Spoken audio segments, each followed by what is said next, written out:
So, this is a poem called Prometheus by Lord Byron. This poem talks about the Greek god who is a noble, defiant rebel, and he fights against the tyrannical god. He undergoes a lot of torture, but this poem is about celebrating his endurance of the torture. It uses Prometheus as a symbol of the human willpower and the quiet resistance against oppressive forces. Here, the oppressive force being the god Zeus. It is a poem about encouraging humanity to find strength and to make death a victory. Some of the themes that are discussed in this poem are the defiance against tyranny. So, Zeus is seen as a ruling god of hate and somebody who punishes Prometheus for helping humanity. And Prometheus becomes a symbol of resistance, and this showcases his unbreakable spirit. The crime that Prometheus did was his kindness and his decision to strengthen man with his own mind. His job is to bring knowledge to humans to reduce their misery and sadness. This poem is about celebrating the endurance and the stoicism of Prometheus.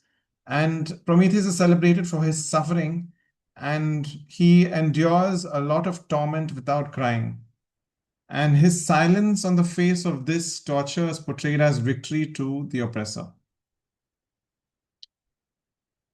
In this poem, Byron also talks about humanity as being partly divine, and it shares the Prometheus's ability to confront fate and to resist the oppressive forces through a lot of patience. So this is a poem called Prometheus by Lord Byron. Titan, to whose immortal eyes the sufferings of mortality, seen in their sad reality, were not as things that gods despise. What was thy pity's recompense? A silent suffering and intense, the rock, the vulture, and the chain, all that the proud can feel of pain.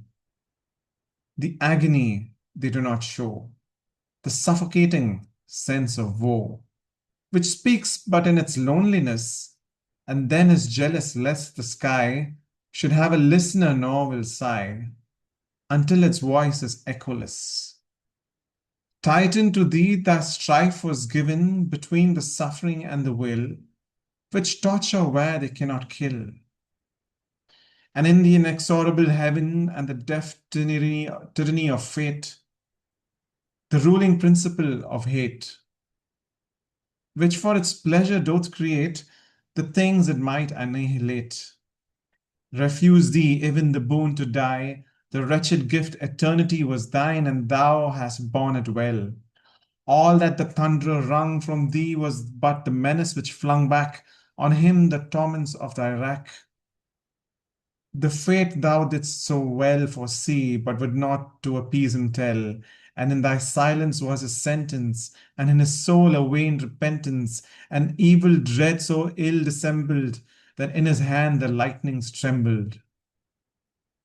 Thy godlike crime was to be kind, to render with thy precepts less the sum of human wretchedness, and strengthen man with his own mind, but baffled as thou wert from high, still in thy patient energy, in the endurance and repulse of thine impenetrable spirit, which earth and heaven could not convulse, a mighty lesson we inherit.